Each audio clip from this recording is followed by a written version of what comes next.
أما بعد فأعوذ بالله من الشيطان الرجيم بسم الله الرحمن الرحيم فبما نقضهم ميثاقهم وكفرهم بآيات الله وقتلهم الأنبياء بغير حق وقولهم قلوبنا غلف بل طبع الله عليها بكفرهم فلا يؤمنون إلا قليلا فبما بوجہ توڑنے ان کے اپنے عہد کو اور انکار کرنا ان کا اللہ کی آیات کو اور قتل کرنا ان کا نبیوں کو ناحق اور ان کی بات کہ ہمارے دل صندوق ہیں، بلکہ مہر لگائی اللہ نے ان پر ان کے کفر کی وجہ سے، فلا یؤمنون سو نہیں مانیں گے مگر قلیل۔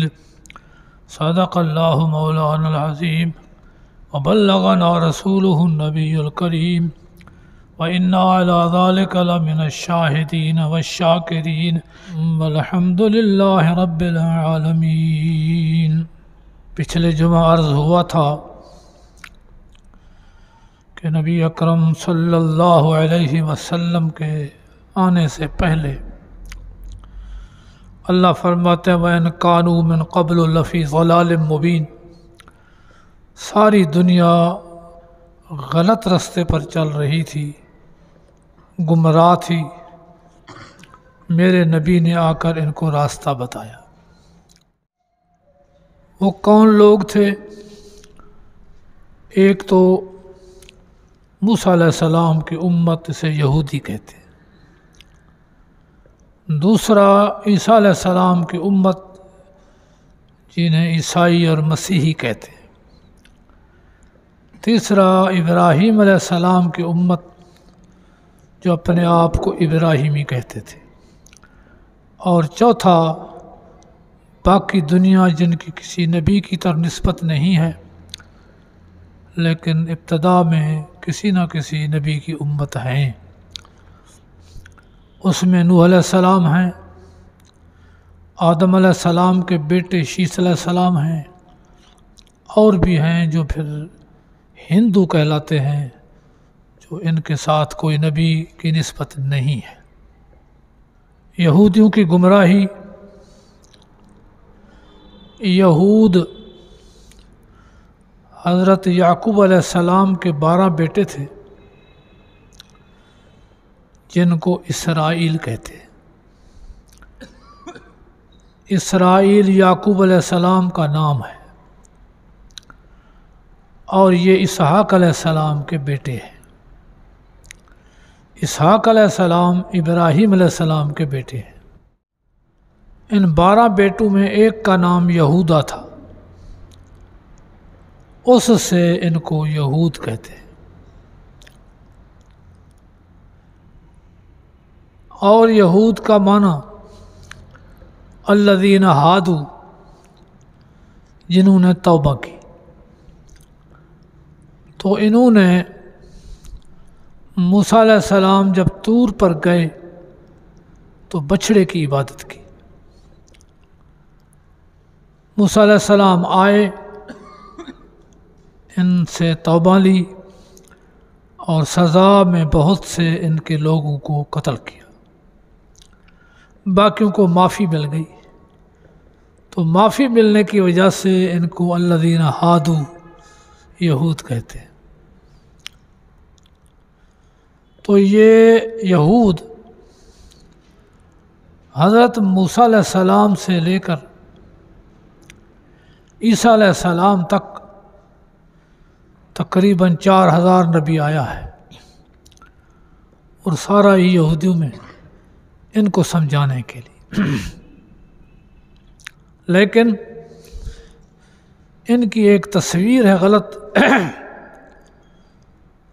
کہ ان لوگوں نے کیا غلطیاں کی ہیں۔ اب یہ یہود اسرائیل کہلاتے ہیں، جنہیں ہم اسرائیلی کہتے ہیں، یہ وہی امت ہے یہود۔ یہ موسیٰ علیہ السلام کی بگڑی امت ہے۔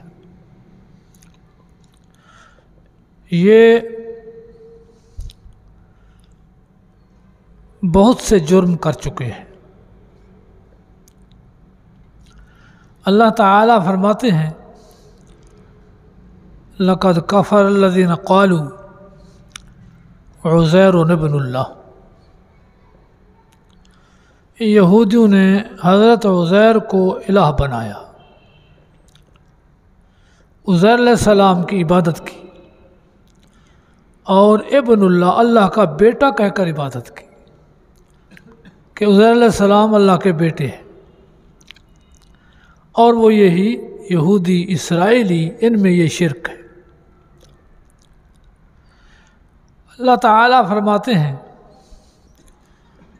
کہ یہ لوگ منکر ہوئے، توحید کا انکار کیا اور میرے بندے کو میرا بیٹا کہا۔ آگے بڑھیں ان کے پیر اور مولوی تو وہ کہنے لگے نحن ابناء اللہ و احباؤہ، ہم اللہ کے بیٹے ہیں، ہم اللہ کے پیارے اور محبوب ہیں، خود کو خدا کا بیٹا کہا۔ تو بیٹے کا معنی کہ باپ جب بوڑھا ہو جائے تو اس کے اختیارات بیٹے کو ملتے ہیں، پھر باپ والے کام بیٹا کرتا ہے، اس کی دولت کو، اس کی زمینداری کو، اس کے باغوں کو، اس کے کاروبار کو، اس کے دکان کو بیٹا سنبھالتا ہے۔ تو یہ کہتے تھے کہ اللہ تعالیٰ نے ہمیں بیٹا بنا دیا اپنا، یعنی ہم با اختیار ہیں، اللہ تعالیٰ کے حلال کو حرام کریں یا حرام کو حلال کریں ہمارا اختیار ہے۔ اس وجہ سے یہ کہتے ہم بیٹے ہیں۔ عزیر علیہ السلام کو بیٹا کہا کہ عزیر علیہ السلام بھی اللہ سے اختیار رکھتے ہیں، کسی کو بیٹا دیں، کسی کو بیٹی دیں، کسی کے کاروبار میں برکت دیں، تجارت میں، کسی کے کھیت میں برکت دیں، یہ سارا عزیر علیہ السلام کرتے ہیں۔ اس وجہ سے یہ اللہ کے بیٹے ہیں۔ کسی انسان کو، مخلوق کو اللہ کا بیٹا کہنا، اللہ فرماتا ہے یہ کفر ہے، یہ میری توحید کا انکار ہے، یہ میری وحدانیت کا انکار ہے، اور یہ لوگ یہ کفر کرتے ہیں۔ اور وجہ اس کی کہ حضرت عزیر علیہ السلام مر علی قریۃ، ایک شہر پہ گزرے، وَهِيَ خَاوِيَةٌ عَلَىٰ عُرُوشِهَا، اور وہ شہر سارا ویران تھا۔ بادشاہ تھا ایک، اس نے آ کر اس شہر والوں پر حملہ کیا، ان کو بھگایا، شہر کو ویران کیا۔ اب وہ ساری بستی، سارا شہر اپنی چھتوں پر اوندا گرا ہوا تھا، کوئی انسان اس میں آباد نہیں تھا، اور غالباً یہ بیت المقدس کا شہر ہے۔ تو عزیر علیہ السلام قید تھے، گرفتار تھے، وہاں سے چھوٹ کر گزرے اس شہر سے۔ گدھا بھی ساتھ تھا، کھانے پینے کی چیزیں بھی ساتھ تھیں، اور خود اس پر سوار تھے۔ آ کر اسی شہر کے کنارے میں ایک مکان تھا، اس میں آ کر ٹھہرے اور کہا انا یحیی ھذہ اللہ بعد موتہا، کہ یہ شہر ویران کیسے آباد ہوگا۔ یہ اللہ سے سوال کیا۔ فاماتہ اللہ مئۃ عام، اللہ تعالیٰ نے عزیر علیہ السلام کو موت دے دی، اور موت بھی 100 سال، 100 سال یہ وہیں مرے پڑے رہے، اور اپنی قدرت سے کسی کو ادھر نہیں آنے دیا۔ گدھا تھا وہ مر گیا اور ہڈیاں اس کی بکھر گئی۔ نبی کا بدن محفوظ رہتا ہے موت کے بعد بھی، تو عزیر علیہ السلام محفوظ رہے۔ جو کھانا تھا، پینا تھا، وہ بھی محفوظ رہا۔ ثم بعثہ، پھر اللہ تعالیٰ نے حضرت عزیر علیہ السلام کو دوبارہ زندہ کیا۔ زندہ بھی ایسے کیا کہ پہلے آنکھوں میں جان ڈالی، اور پھر بدن کو دیکھتے گئے اور اسی طرح سارا بدن زندہ ہو گیا، اٹھ بیٹھے۔ اس کے بعد اللہ نے فرمایا انظر الی حمارک، آپ اپنی سواری کو دیکھیں، کیف ننشزھا ثم نکسوھا لحما، کہ ہم اس کو آپ کے سامنے کیسے زندہ کرتے۔ تو جو ہڈیاں بکھری پڑی تھیں وہ ہڈیاں ایسے ایک دوسرے کے ساتھ جڑتی گئیں، ساری جب جڑ گئی کھڑی ہو گئی تو پھر اس پر گوشت چڑھنا شروع ہوا۔